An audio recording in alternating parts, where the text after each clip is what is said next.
苏大人。哎，郝大人，丰禄土豆，乡亲们，今年咱们的红薯土豆都丰收了，新城也建起来了。今年一定让万宁家家户户的粮缸都堆得冒尖儿，让大伙儿都过上好日子。这是什么情况？怎么会有京城的兵马来咱们万宁？看这阵仗，莫不是咱们苏大人得罪了上面的权贵，要来抓人？哪位是苏怀苏大人呢？这位大人，下官便是。不知大人远道而来，造访有何要事？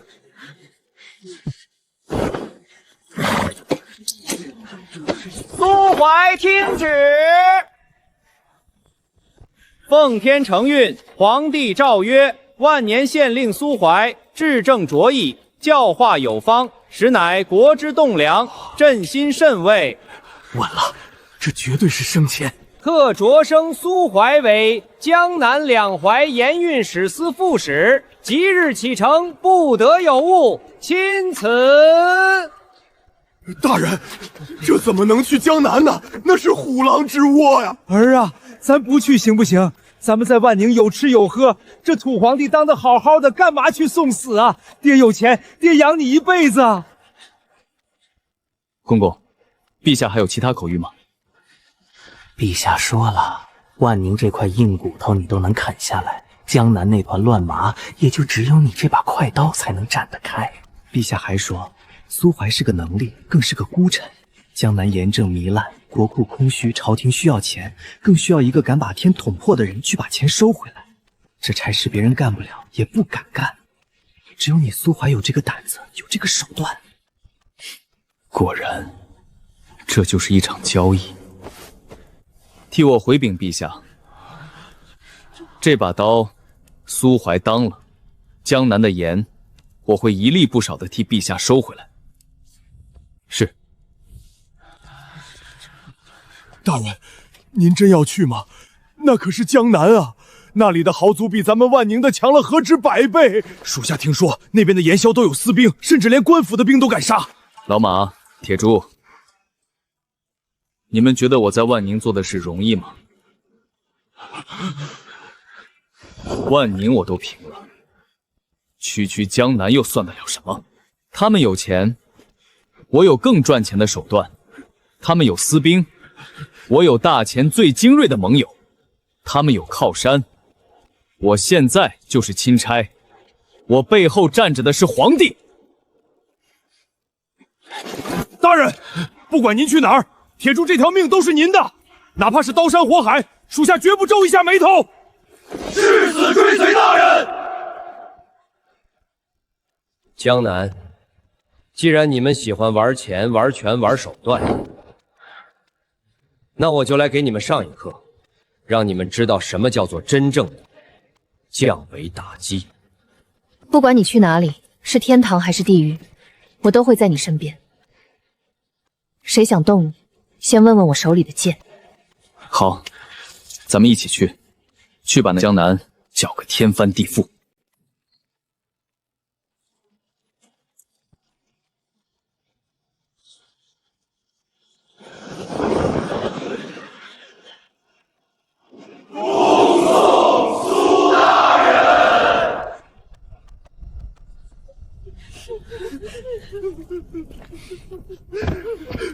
大人，这是全城百姓的一点心意，万宁的百姓永远念着您的恩，您一路保重啊！我是人，堂堂正正的人。乡亲们，都回去吧，好好过日子，把咱们万宁建设得更好，别给我苏怀丢脸。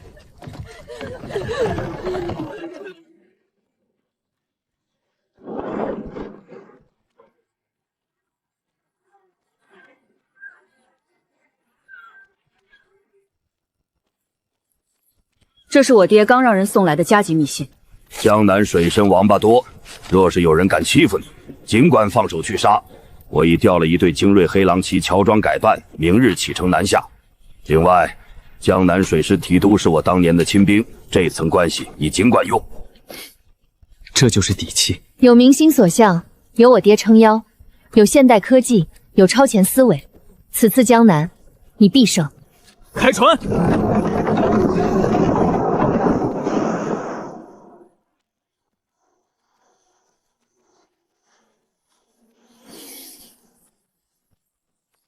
再见了，万宁。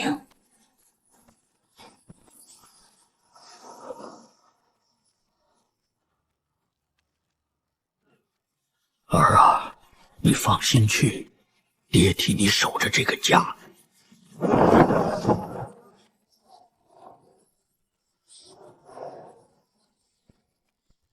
红鱼，你知道江南盐道前2任盐运使是怎么死的吗？一个落水淹死，一个全家烧死。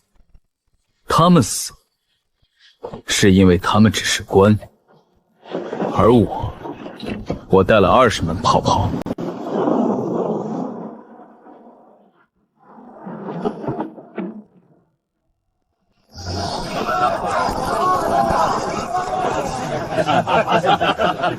十里锦红，这扬州的盐商还真是给足了我这个副使面子啊！比起万宁那轰隆隆的机器声和墨锤味，这里太软了。软？红鱼，你可别被表象骗了。这扬州的繁华底下，可是吃人的骨头渣子堆起来的。苏大人一路舟车劳顿辛苦了，鄙人黄万两代表扬州8大盐商恭迎苏大人莅临扬州。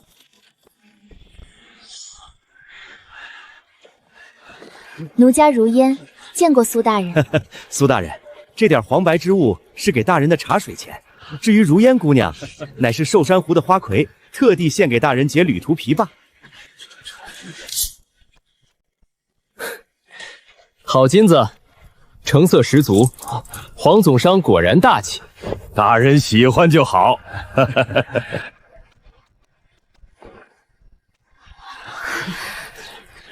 这就是扬州的花魁，也不过如此嘛。黄总商，你这眼光不行啊！这姑娘虽然长得还算凑合，但比起我家夫人，那简直是一个天上一个地下。这金子嘛，本官就替朝廷收下了。黄总商带头捐献，觉悟很高，本官定会上奏朝廷，表彰黄总商的爱国之心。至于这人嘛，太丑，退货。来人，把金子抬走，充公。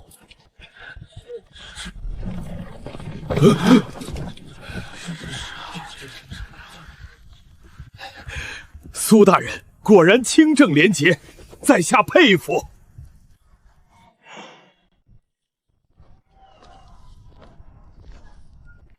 苏大人，这盐运使司年久失修，朝廷也没拨银子修缮，稍微破旧了些，不过里面还是能住人的。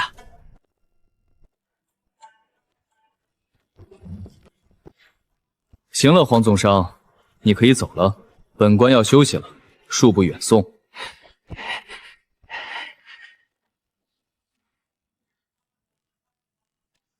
这满城的银子都姓苏了。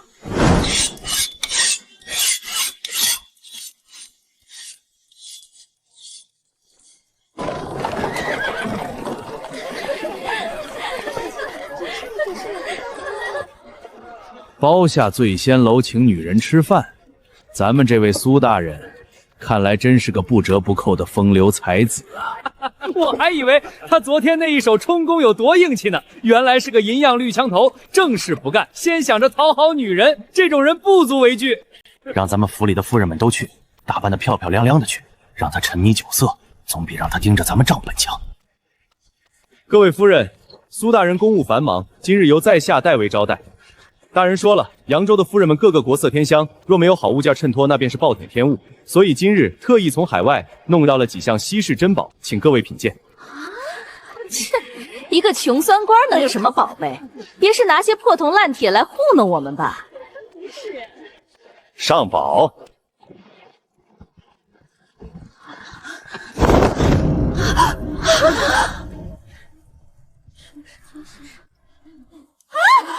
这里面的人是谁？怎么连脸上的毛孔都看得这么清楚？天哪，这是我吗？我的妆怎么花了？这镜子也太清楚了吧，连眼角细纹都照出来了。跟这比，家里的铜镜简直就是烂瓦片。各位夫人莫急，这还不是最好的，请看第2件。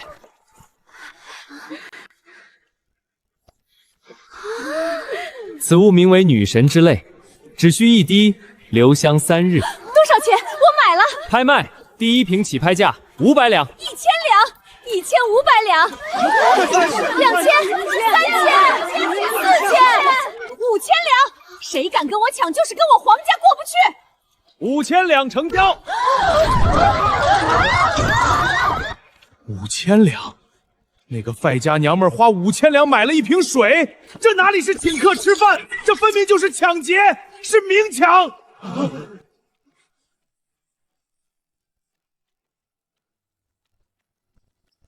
你真的只是卖了些镜子和香水吗？打仗打的就是后勤，现在我们的军费足了，传令下去，招募2000名身强力壮、能打能杀的家丁，待遇按镇北军精锐的3倍给。另外，再高薪招募50名老账房，我要把这扬州的烂账彻底查个底朝天。没米了，连最后一缸陈米都见底了，这晚饭还怎么做？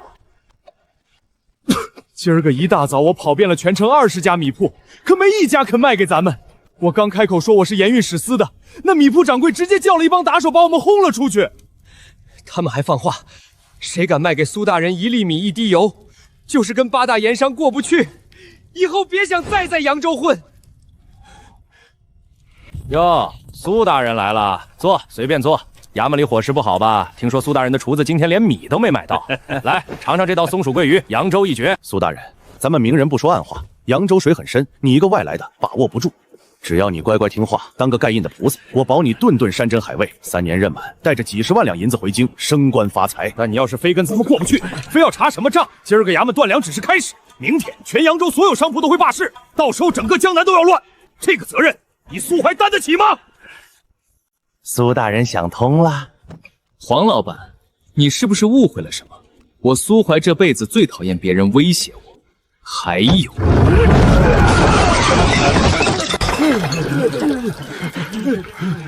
你们的盐我不稀罕。传令下去，罢市，全面罢市，让所有盐铺关门。我要让扬州城变成死城。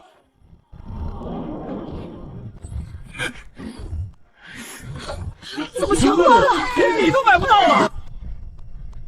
现在局势危急，黄万两这是在赌命。算算时间，也该到了。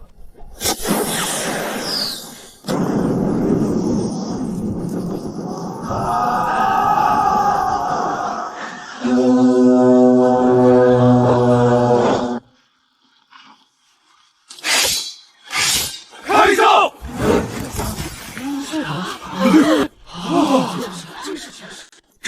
这是白糖吧？万宁雪盐，大爷您尝尝。纯的，没苦味没涩味，这是只有皇上才能吃的极品贡盐。老天爷，老汉活了60岁，头一回吃这种鲜盐。这么白的盐得卖多少钱？1两银子1斤都打不住吧？完了完了，穷苦人家哪吃得起？这比那还白还纯的张盐才75。给我来20斤，这是我全部家底儿，全买盐。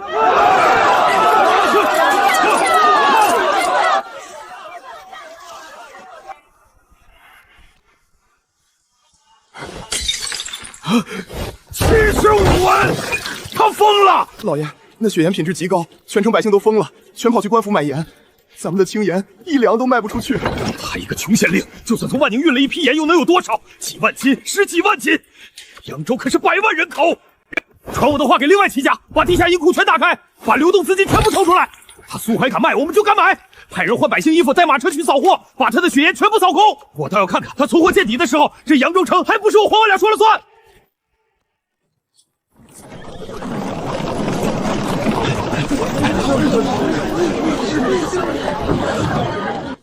不能再卖了，大人，黄万两他们是在恶意扫货，动用了上百万两白银。一旦断货，百姓买不到盐，他们再高价抛售，咱们就彻底输了。买空？他黄万两有这个胃口吗？传令下去，一次性买超过1000斤的，不用他们自己拉，咱们包邮送货上门，用万宁的马车敲锣打鼓送到皇府门口。王老板，您订的3万斤血盐送到了。苏大人说了，感谢惠顾，祝您生意兴隆。黄老板这是花大价钱给苏大人送银子呢。买，继续给我买，我看他能撑到什么时候。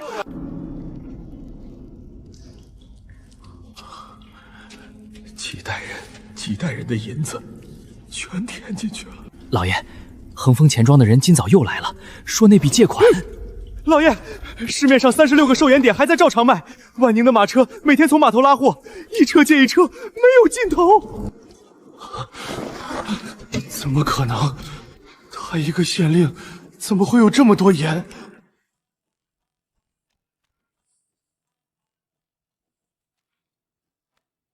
老马，大人有何吩咐？时机到了，即刻起，36个寿盐点挂牌价再降3成，每斤50文。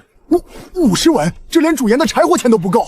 他们已经买不起了，现在我要让他们连本带利，把吃进去的血肉全部吐出来。老爷，苏淮又降价了50文。完了，我以75文吃进30万斤血盐，现在市价50文。恒丰钱庄的人昨天已经堵在我家大门口逼我还钱，我拿什么还？拿盐还吗？苏淮这是赶尽杀绝，他不是在卖盐，他是在要我们的命，把仓库里的盐全卖了。卖60文，不50文，只要能换成现银，多少钱都卖。45文，40文，35文也行，求您买点吧。35文啊！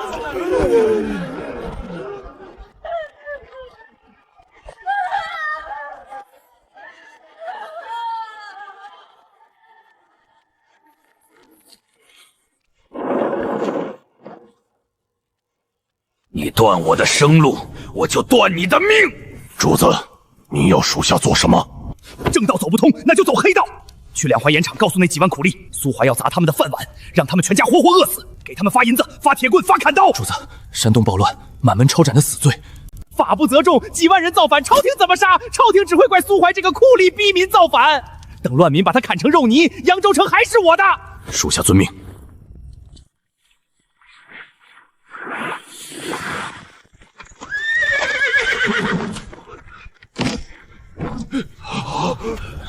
弟兄们，新来的巡盐御史苏淮要把盐业全部收归官办，你们这些卖命的苦力一个都不要了。从明天起，你们全家老小活活饿死。真的假的？官府要砸咱饭碗？千真万确，拿着银子，要么坐等饿死，要么跟我去扬州找那狗官算账。干了！与其饿死，不如拼了！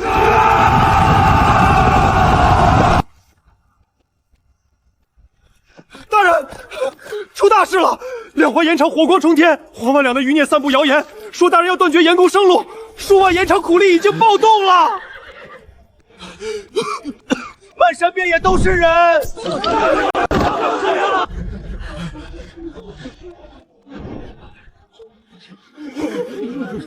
都起来，跪着像什么样子？大人，数万暴民啊，咱们2000万宁玉根本挡不住。黄万两在商场上输了，就想让百姓替他拼命。那些盐工不是暴民，是被蒙蔽的苦力。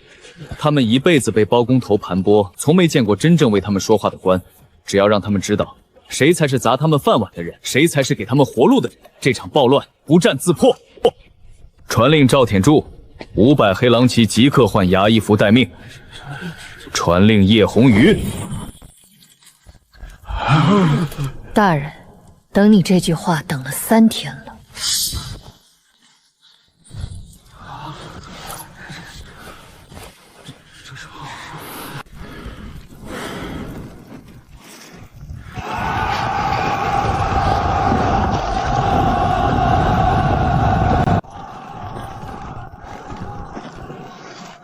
生意谈完了，该动刀了。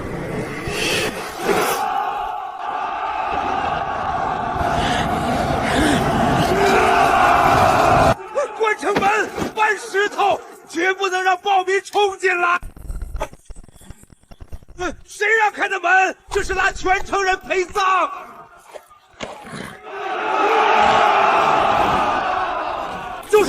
就是他要砸我们饭碗，杀了他！都给我站住！谁告诉你们本官要砸饭碗？本官今日出城是给你们立新规矩，给你们一条活路。从今天起，废除包工头制度，所有盐工直接隶属盐运使司。第一，每天做工不超4个时辰，延长免费3顿饱饭，顿顿有肉。第二，工钱翻倍，全部改用现银，每月月底当场发钱，绝不拖欠1文。第三，做工受伤，官府全额医治，伤残无法做工，官府养你下半辈子。别冲了，先听他说完，别听他骗人。等放下兵器，就把你们全抓去砍头。兄弟们，杀了他！狗官，去死吧！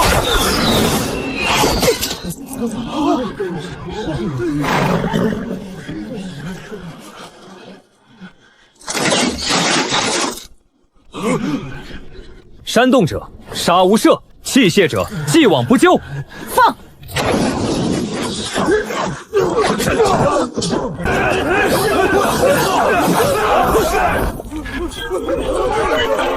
青天大老爷饶命！我们不造反了，只想活命。你站起来，叫什么？草民王大牛。从今天起，你就是两淮盐场新工头，敢贪墨1文，本官砍你脑袋。做好了，重重有赏。预支第1个月工钱，排队上来领。拿了钱回去好好熬盐，本官保你们全家吃香喝辣。我们的命以后就是大人的。老爷，全完了。八连死了，死尸全被清掉。那几万盐兵跪在地上给苏怀磕头，领了银子回去干活了。数万人被他一个人镇住了。快去密室，金票、银票、珠宝全部打包，通知夫人、少爷什么都别带，立刻走后门。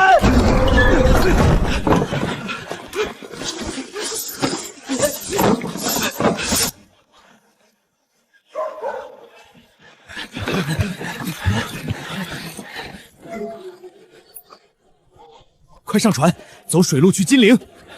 找到魏国公，我就还能东山再起。黄总商，这么晚了，打算去哪儿啊？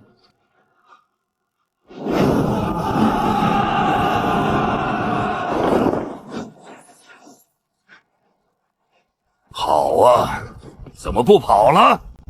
你们不能抓我，我背后是魏国公。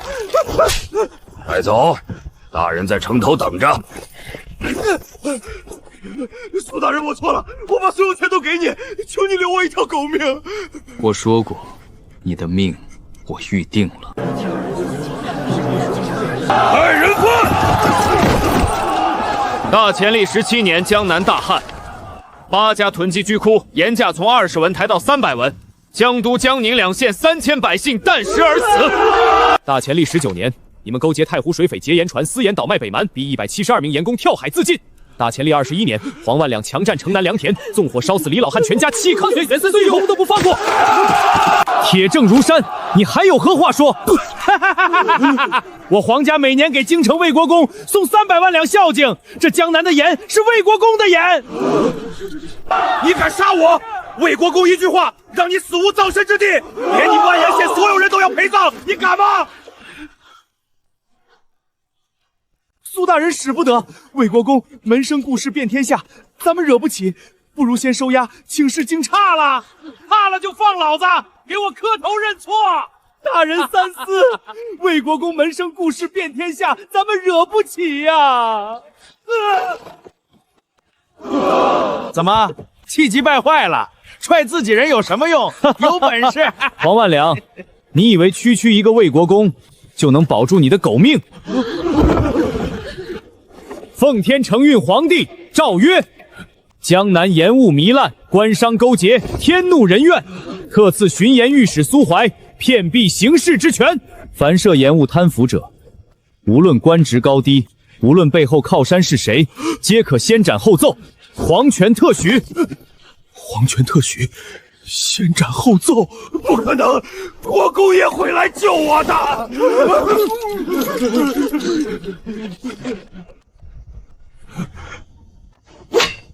斩！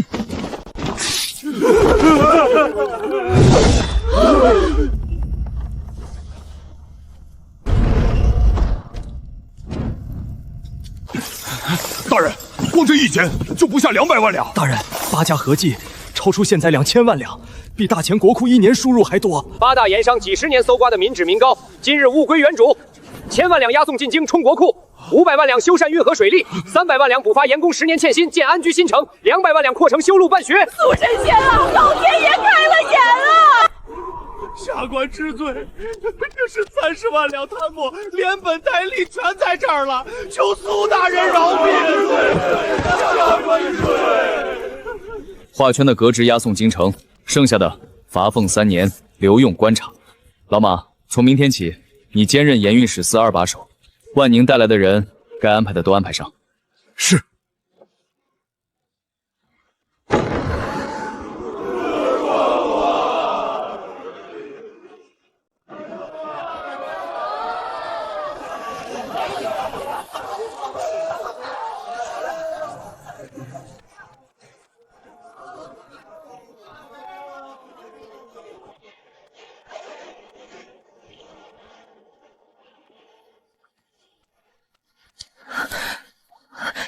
你干什么？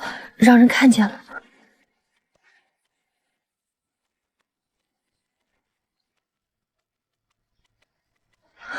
你干什么？让人看见了。红玉，等江南事了，我许你一个天下最盛大的婚礼。我要在城西圈地3000亩，建纺织厂和玻璃厂，用实业盘活江南。大人使不得，这块地是城西富商钱百万的祖产，他亲姐夫是正四品苏州知府。苏州知府，在我面前，天王老子来了也得盘着。铁柱，去把钱老板请来。苏大人好大官威，我做的是正经丝绸买卖，不沾私盐。我姐夫乃苏州知府，正4品大员，您派兵抓我，不怕一本奏折递到京城？城西那3000亩祖传宝地绝不出售，1寸都不响。老马，即刻起切断钱家名下所有商铺的万宁雪盐供应，1粒盐都不准卖给他们。不卖就不卖，大不了我去别处买。传信江南水师提督，即日起扣押钱家所有过坎的货船，逐船开箱查验，什么时候查清楚，什么时候放行。船上全是丝绸，受潮烂了违约金，跟我倾家荡产，你敢？这是公报私仇，我要去京城告你！放肆！敢对大人大呼小叫，信不信老子现在活劈了你？苏大人息怒，我卖3000亩地，按市价出卖，求大人放过我的货船。滚！立刻拟告示贴满全城，双倍工钱招募泥瓦匠、木匠、铁匠。我要以万宁速度把纺织厂和玻璃厂建起来。大人，打盐商靠刀，打钱百万靠断他的财路。您下一步打算怎么干？杀人只是清场，建工厂才是真正的实业兴邦。等纺织厂投产，江南的规矩由我来定。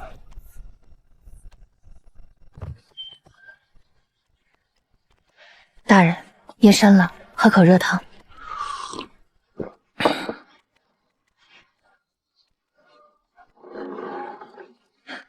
大人，夜深了，喝口热汤。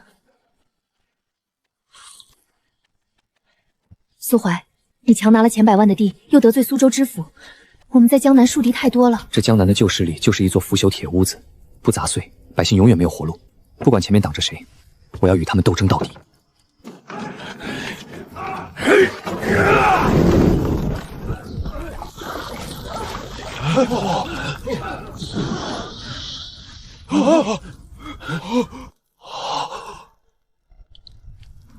这比铜镜轻疏100倍，我连细小胡须都看得一清二楚。老天爷，整个大钱哪里有过这样的镜子？老马找城里最好的木匠，小叶紫檀做底座，边缘镶金箔珍珠，装裱好，送珍宝阁最显眼位置展出。紧急军情，大人，苏州莱丹4大才子之首林子宇在寿香湖畔醉仙楼包场举办诗会，就痛骂大人是商贾之犬，祸乱江南的活阎王，正商量联名上书京城弹劾大人。找死！这帮手无缚鸡之力的废物，吃着大人发的平价盐还敢砸锅！俺现在就带500兄弟把那狗屁醉仙湖平了，舌头全给他们割下来！大人，文人的笔笔刀毒，任由他们造谣，您在江南的威望就全毁了。对付文人，动刀是下策，你杀的越多，他们越觉得自己有风骨，反而成全了他们的名声。那怎么办？他们不是自诩文采风流，看不起我这个满身铜臭的武夫吗？那我就用他们最擅长的方式，把他们的脊梁骨一寸一寸踩碎。红鱼，带上刀，跟我走一趟醉仙楼。大人，您真不带兵？就2个人去？那楼里上百号人呢？100个？那就100个一起踩。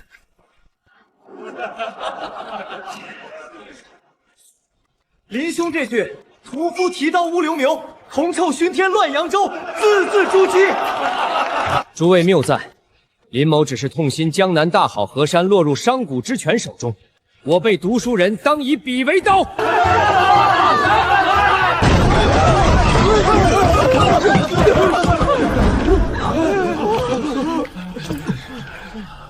刚才在门外听到犬吠不止，还以为醉仙楼改成了狗肉铺，原来是一群靠吸食百姓血害养尊处优的寄生虫，在这里抱团取暖。放肆！你敢辱骂江南名士？你就是那个满身铜臭、残暴不仁的苏怀，我辈在此作诗讨伐你，乃顺应民意。你一个只懂杀人的屠夫，懂什么是风雅？看看，这才是传世之作。你这粗鄙武夫，连平色都看不懂吧？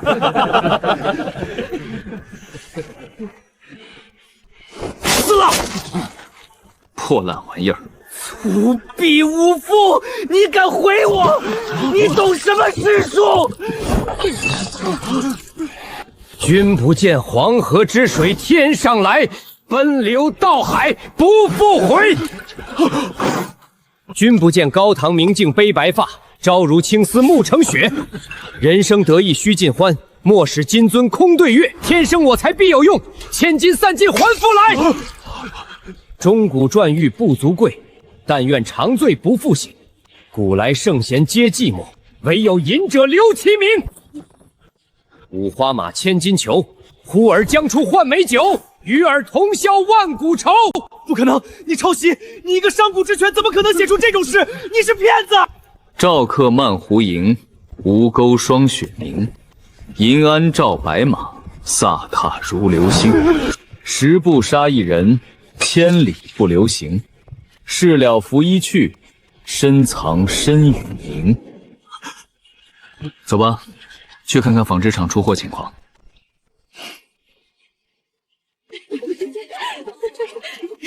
给老娘抓药，给孩子买白面。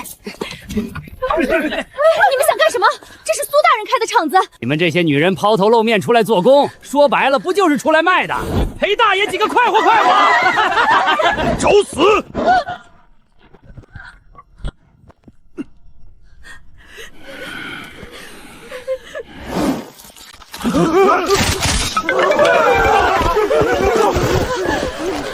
大人冤枉！是那些女人穿着妖艳，故意勾引小人。自古哪有好人家姑娘抛头露面做工的？他们根本不守妇道。死到临头还满嘴喷粪，拖下去，先打50杀威棒。苏怀，苏怀，你这有辱斯文的贪官，给老夫滚出来！你让女子抛头露面进厂做工，伤风败俗，否极司晨乃亡国之兆。关闭纺织厂，将不知廉耻的女人赶回内宅。老夫代表江南诗林，要求你立刻封停纺织厂，否则300师士联名上书弹劾。好一嘴仁义道德！本官问你，扬州大旱，百姓易子而食时，你们的礼教在哪里？那些穷苦女子被逼迈入青楼，任人践踏时，你们这群满嘴仁义道德的人，在瘦西湖喝花酒写酸诗。现在本官让他们凭双手堂堂正正站着吃饭，你们反倒跳出来谈礼教。你们的礼教就是让穷人饿死，让女人永远跪着吗？这种吃人的礼教，我今天就连根拔起！数字狂妄，给我冲进去！谁再敢往前一步，杀无赦！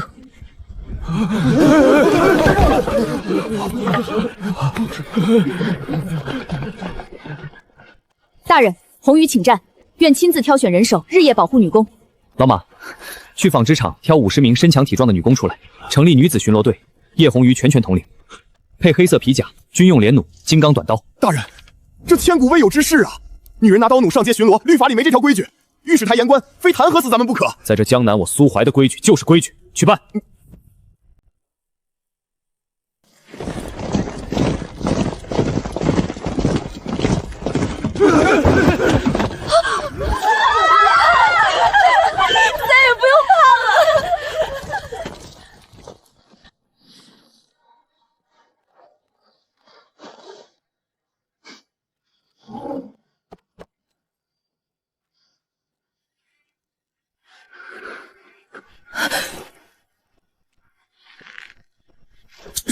属下还要茶叶，先告退。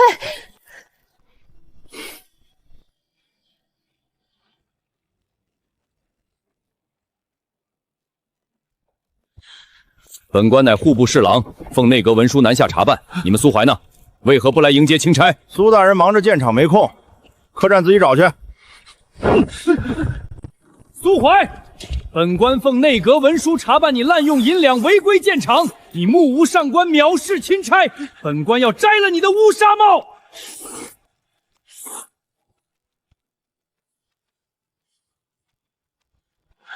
先斩后奏，皇权特许。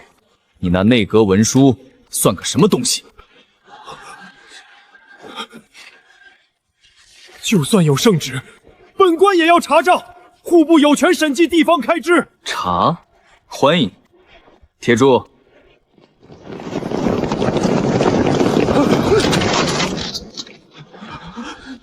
邓大人远道而来，辛苦了。本官给您安排了住处，城南驿站，清静的很。黑狼旗日夜保护您的安全，一只苍蝇都飞不进去。账册嘛，等本官得空了，一本一本给您送过去，慢慢看。你敢囚禁钦差？保护，不是囚禁。郑大人慢走，不送。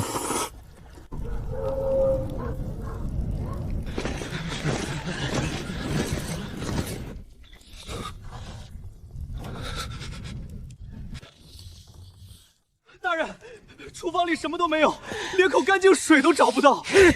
放我出去！本官要喝水，要吃饭。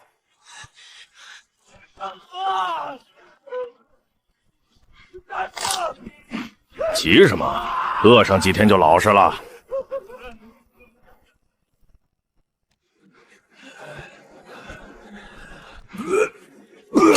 大人，属下实在撑不住。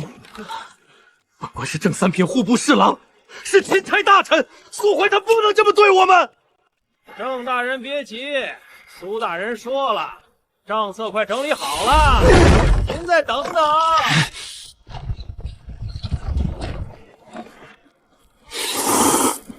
别急，这是万宁牌特供泡面，100两银子一碗，罐头500两一盒，现银交易，概不赊欠。这个值300两，能换3碗面吗？重酒。救手王长老的解山龙玉带！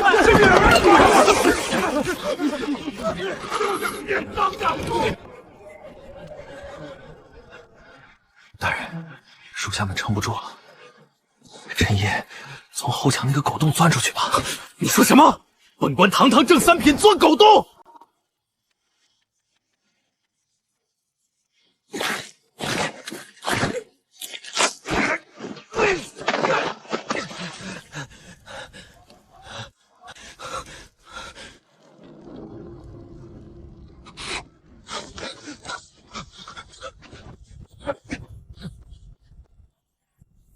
校尉，后墙有动静，让他跑。大人说了，跑回去比关着有用。让魏国公看看他养的都是什么废物。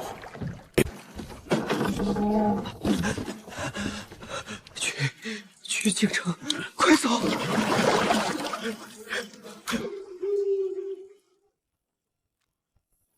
大人，正德昨夜跑了，从后墙狗洞钻出去的。好，魏国公的第一招废了。大人，魏国公此番损了面子，定不会善罢甘休。下一步他会怎么出招？他手里还有一张牌，经济封锁，让苏州、杭州联手掐断我工厂的销路。正好，经济战才是我最擅长的战场。传本府命令，从今日起，严禁任何扬州商品流入苏州，杭州、常州联合抵制。只要我们不买他的玻璃和茎布，苏怀的工厂撑不过8个月就得倒闭。王大人英明，断了他的销量，看他还能翻出什么浪来。魏国公发了话，谁敢私下跟扬州做买卖，就是跟整个江南士族作对。大人，苏州、杭州、常州3地联合抵制，咱们的玻璃茎布全部被退回来了。码头上堆了30车货出不去，资金链一断，工厂撑不了多久。跟我打经济战，好。第一，万宁雪盐对这3地价格即日起提高3倍。3倍。第二，全面断供玻璃经部，1根丝1块玻璃都不许流出扬州。第三，老马，你带100万两现银去苏州，以2倍高价把市面上所有生丝原料买光，1根都不留给他们。100万两，大人，这工厂账上有，去办。属下这就动身。没有生尸怎么织？东家说了，明天就遣散所有人。盐都吃不起了，3两银子一斤盐，谁买得起？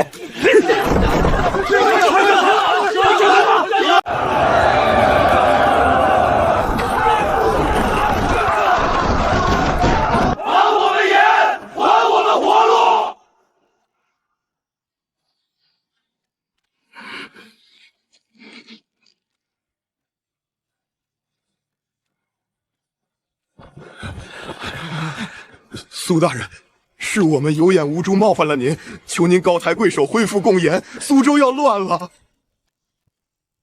江南通商契约，第一，你们辖区内对扬州商品免除一切税收。第二，生丝等原料以扬州定价优先供应我的工厂。签字，活，不签，明日雪盐再翻1倍。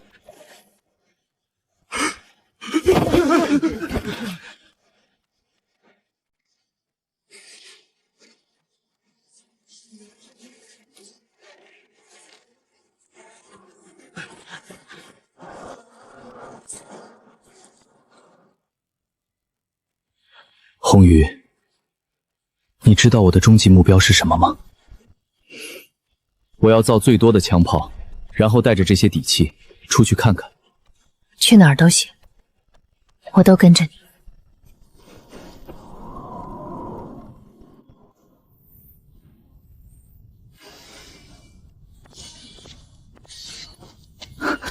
红宇，别擦刀了。江南的事已经平定，是时候兑现我的承诺了。我爹，他今日就到。报，镇北将军到。走，随我去接岳父大人。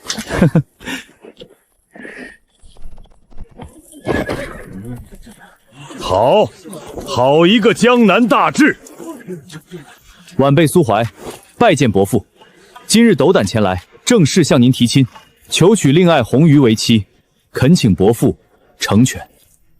你小子少来虚的，老夫的女儿可是镇北军掌上明珠，你要是以后敢对她不好，老夫可不答应。岳父大人放心，绝不亏待红鱼。哈哈哈哈哈哈！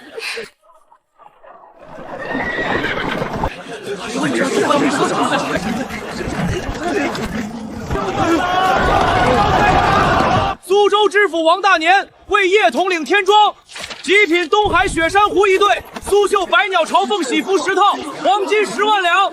杭州盐商李家，杭州城最繁华地段商铺30间，良田万亩。你看到北城门了吗？那头也排满了，整整10里。老天爷，这哪是嫁妆，这是把半个江南的财富都搬空了吧？苏大人那是什么人物？这些富商全仰仗他赏饭吃，拼了命讨好呢。大人，嫁妆还在往里涌，库房堆不下了。前面的箱子已经排到第3条街了，还有几10家没报上名的在外面等着。库房不够就搭棚子，来者不拒。这么多，收得完吗？这才哪到哪儿。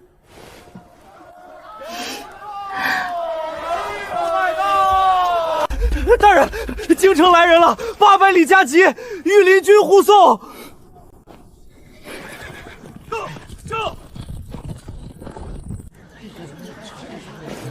哎呦喂，苏大人，奴婢给您道喜了。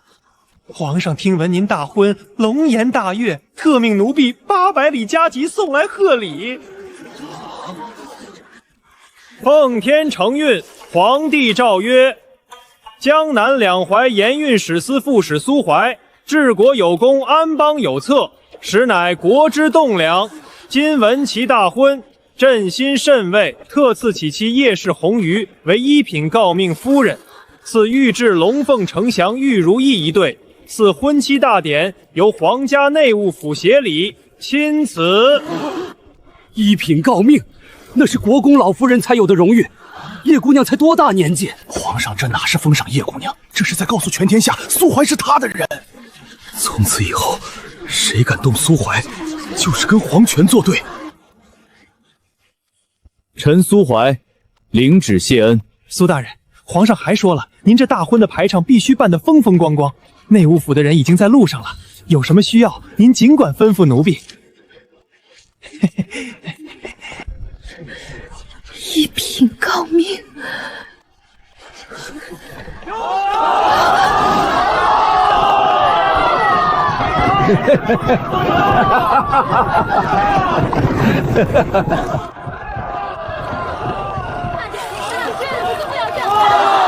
来来来，大家同喜同喜啊！多谢苏老太爷，祝苏大人百年好合，早生贵子。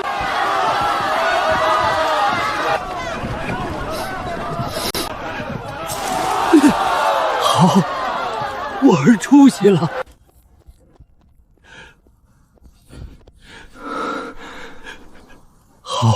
好啊！亲家公，你养了个好儿子，来，咱俩今晚不醉不归。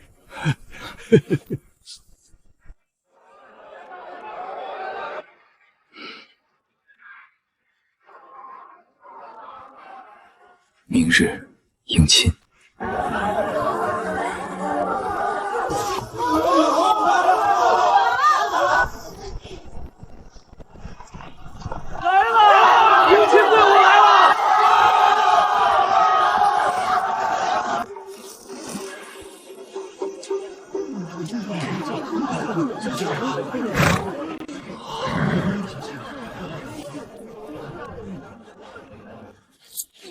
苏大人今日大喜，但按江南规矩，想娶一品诰令夫人，得先过我们这关。在下有一上联，大人若对得出，大门立刻敞开。有什么绝句，尽管放马过来。上联：寸土为寺，寺旁言诗。诗曰：明月送僧归古寺。拆字把诗拆成言和寺，又把寺拆成寸和土，这怎么对？下联：双木为林，树下是近。近云：抚今以时入山林。苏大人好才学，在下也有一联：一叶孤舟坐着2、3个骚客，启用4桨5、7弯，经过近8颠9簸，可判10分来迟。10年寒窗，进了9、8家书院，抛却7情6欲，苦读5经4书，考了3番2次，今天一定要中。对得好，苏大人威武！开门迎亲。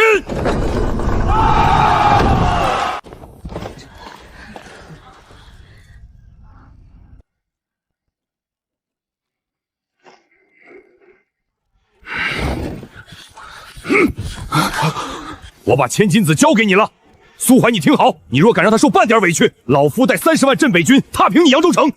岳父大人放心，我苏怀对天发誓，此生绝不负红玉。若为此事，天诛地灭。好，带他走。一拜天地，二拜高堂。夫妻对拜。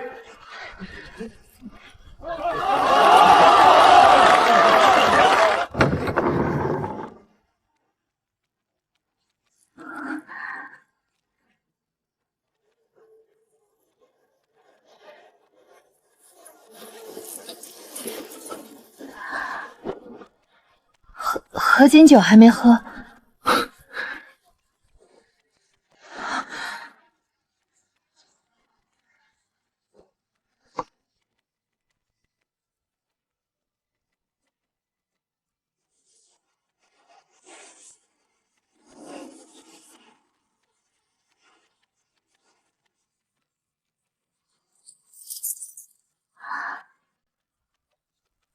万宁盐场、煤矿、江南所有工厂商铺的总账，从今天起全归你管。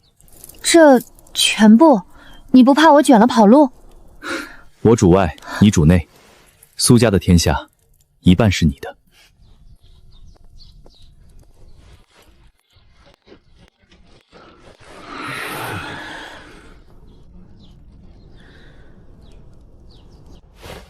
拜见主母，拜见主母。都起来！我不管你们以前怎么办差，从今天起，账目3日一报，攻防产量5日一核，发现虚报，军法处置。主母是镇北军出身，说军法就是军法。话说完了，年底账目好看，红利翻倍，谁替苏家多赚1万两，我私下再加3成。散了，各回各位，3天后交第1份账。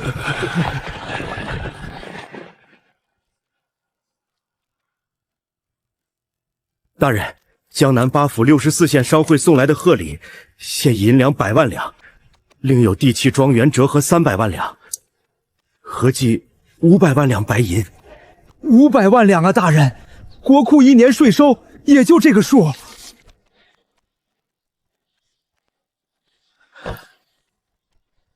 这些你来调度。怎么花？拨100万两，兵工厂扩建3倍，造船厂扩建3倍，半年之内，火炮、铁甲船必须下水。兵工厂30万两够了，铁甲船是大头，船务、铁料、工匠70万两打底，剩下的400万两呢？存着，接下来要打的仗，比造船花钱。什么仗？大人，大事不好！陈老夫子串联了江南各地书院，写了上百篇文章骂您重利轻义，推行奇迹药术，败坏文脉。还有上千书院学子说要去咱们的工厂定做抵制。大人，让我带兵去把那帮穷酸秀子全抓了。对付读书人，绝不能用刀，杀了他们，反成全其死谏清明。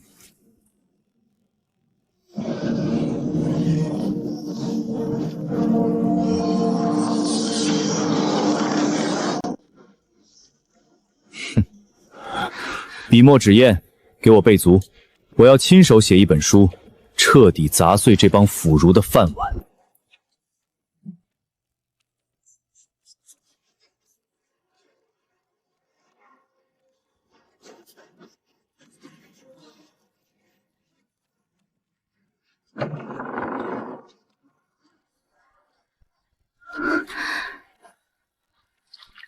3天没合眼，你不要命了？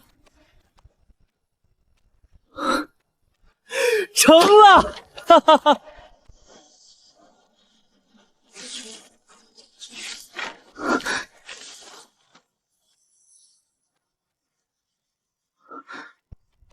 传令货字印刷旁加印1万册，日夜不停。江南实学出现，苏大人亲笔，成本价30文一册，寒门学子凭官府身份卡免费领取。这是什么符号？1、2、3，加减乘除。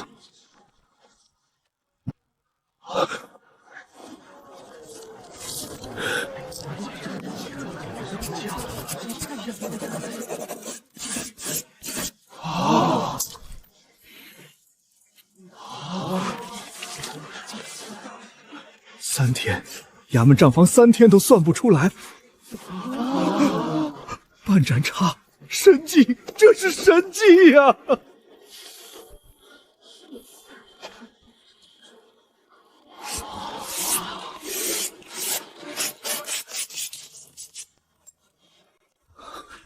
解出来了，真的解出来了！苏大人是色学宗师。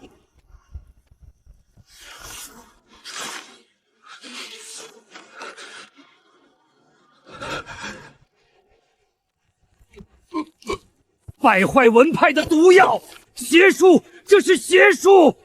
先生，不好了，城中7成书铺都在卖这书，1万册3天卖光了。现在各书院学子人手1册，好多人已经在学那些公式了。他这是要从根子上毁掉我们。学问若是被他那些奇迹玉妙取代，天下读书人拜的就不再是圣贤，而是他苏怀。传令下去，3日后论道台。论道台，先生要和苏怀当面辩？不是辩，是生死决绝。老夫联合8府名儒，当着万人的面，将他那些歪门邪道批得体无完肤，让天下人看看究竟是圣贤大道正，还是他苏怀的邪术正？大人，陈老夫子下了战书，3日后江南书院广场当众论道。他还联合了8府名儒，放话说要替天行道，铲除妖孽。准时赴约。他有数千学子当后盾，在书院是主场，你一个人去舌战群儒？我不跟他们辩，辩论是他们的主场。引经据典，调书调，3天3夜说不完。去办3件事：第一，找最好的铜匠，连夜打造2、3尺直径的黄铜半球，严丝合缝；第二，做一套抽气筒；第三，调20匹最强壮的战马。铜球、马，你要干什么？我要让他们亲眼看见什么叫天地之威。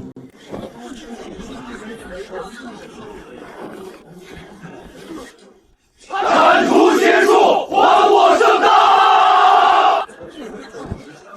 大！看来苏大人怕了，不敢。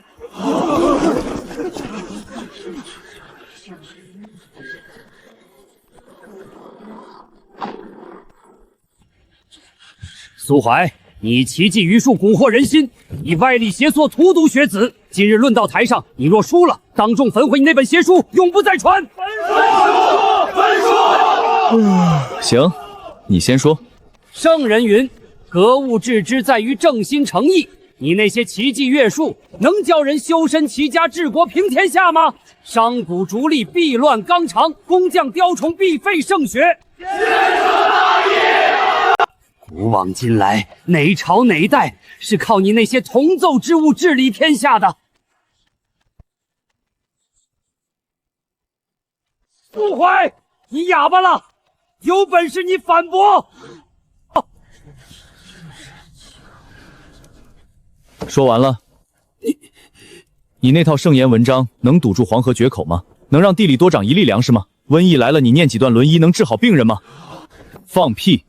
在自然规律面前，你们的伦理纲常一文不值。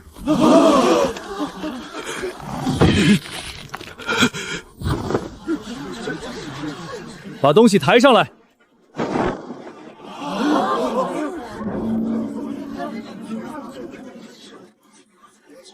那是什么？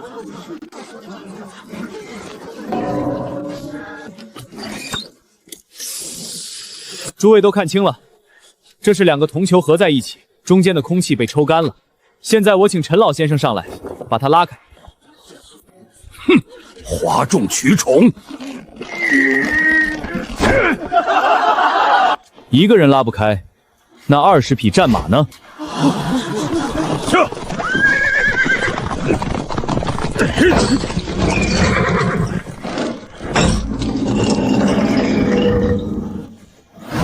拉！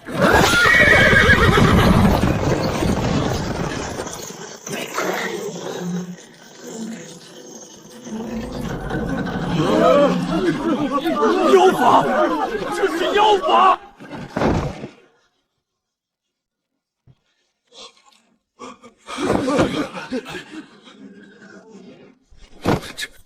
这怎么可能？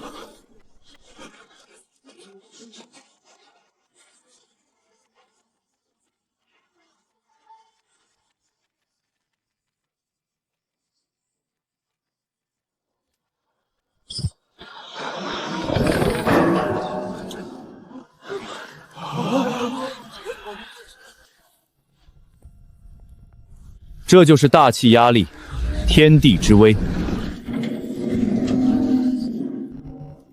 你们引以为傲的圣言书里，从没教过这些。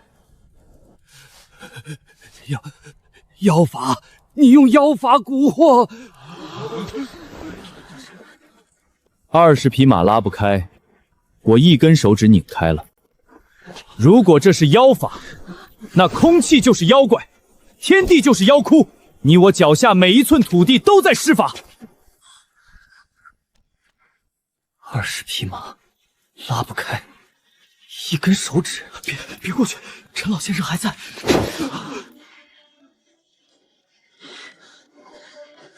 1根手指。天地万物皆有规律，风为什么吹？水为什么流？苹果为什么往下掉？圣人不知道，但格物实学，知道。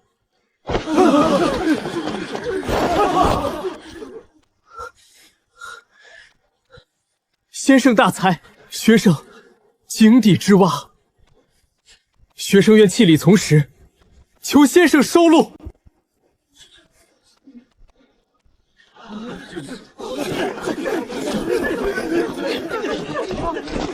弃礼从实，弃礼从实，弃礼从实。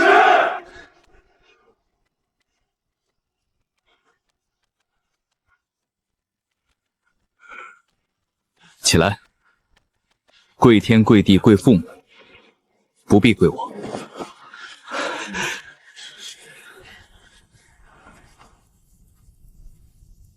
想学？想。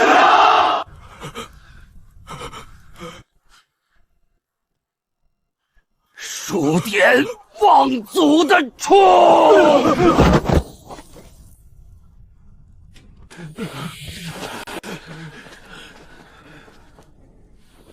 都起来！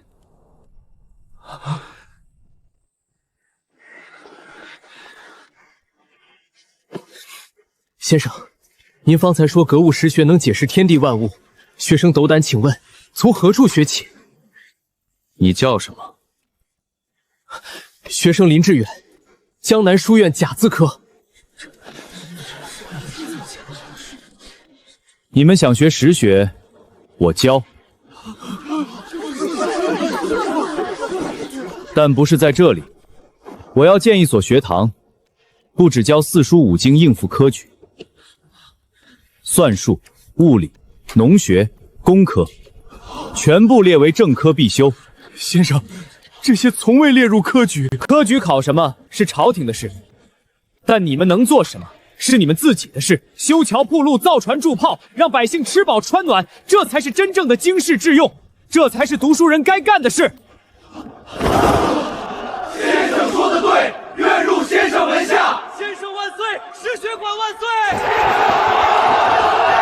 我给这我学堂取个名字，江南实学馆。学生林志远，请为实学馆第一批学子。请为实学馆学子。好了，功成身退。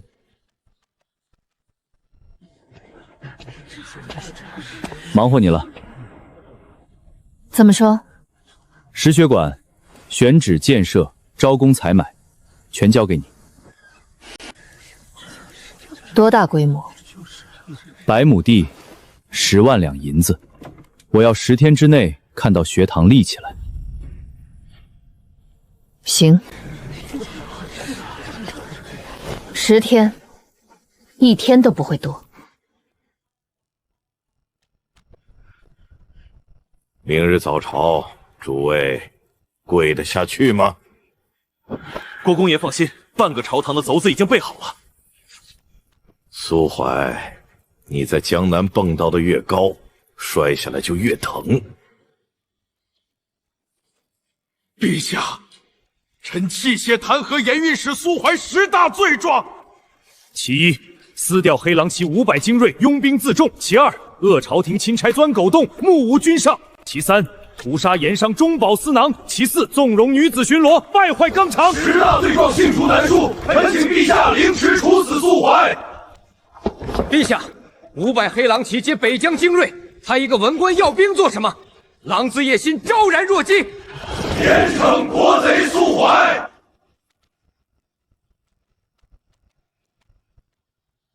还朕旨。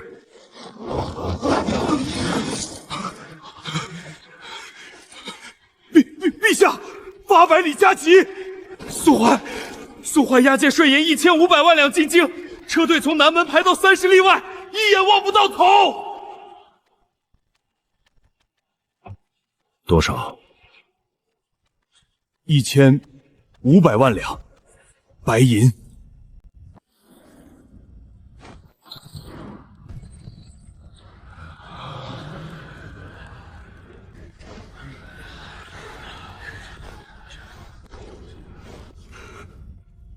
卫青，1500万两你替朕算算，够抵你说的那10条罪吗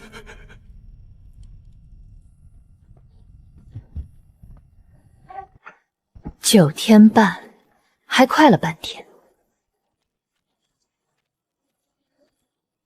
挂上去。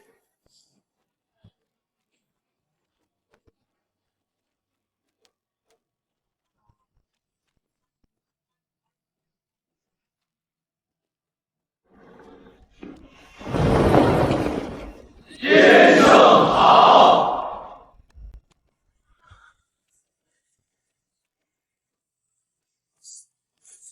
实践是检验真理的唯一标准。念一遍。实践是检验真理的唯一标准。记住这句话，从今天起，你们不再是只会背书的书虫，你们是大前第一批真正的格物学者。夫人，京城急信。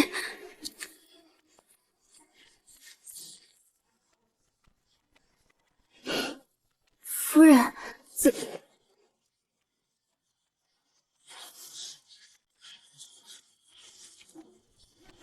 苏大疯子，这回那魏国公是真想要你的命。马超，去户部银库。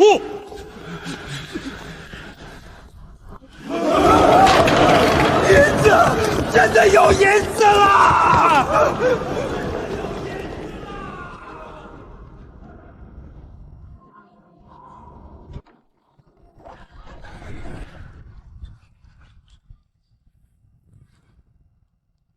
开。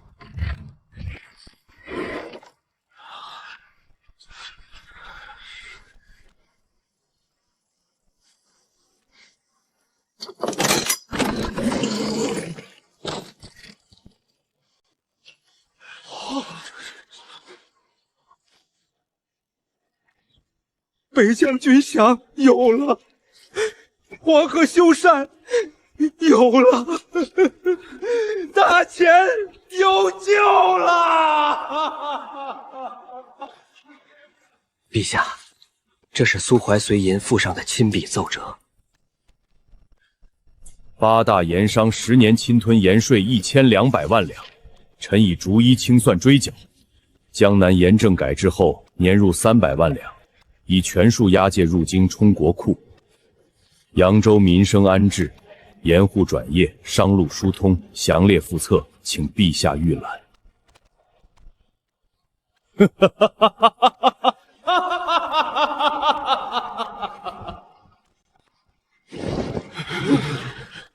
魏国公方才怎么说来着？中饱私囊，1500万两，他全给朕拉来了。这叫中饱私囊。